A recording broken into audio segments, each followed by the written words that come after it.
आरती, रडू नकोस. हं, कळालंय मला. हे बघ आरती, कधी कधी आपल्याला नियमांच्या विरोधात जाऊन पण काही गोष्टी कराव्या लागतात.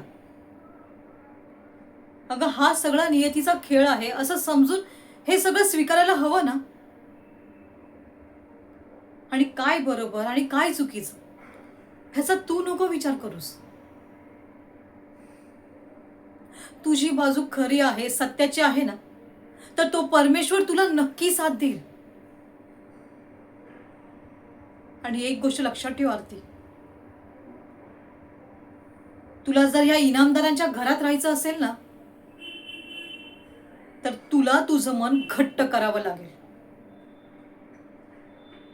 कारण कोणीच तुला इथे सहजासहजी राहू देणार नाहीये. येता जाता तुला टोमणे उपेक्षा होतच राहणार आहे. आणि वेळ प्रसंगी तुला त्या सर्वांशी लढावं लागेल. तू काळजी नको करूस. तुझ्या प्रत्येक लढाईमध्ये मी कायम तुझ्या सोबत आहे. अश्रुपूस.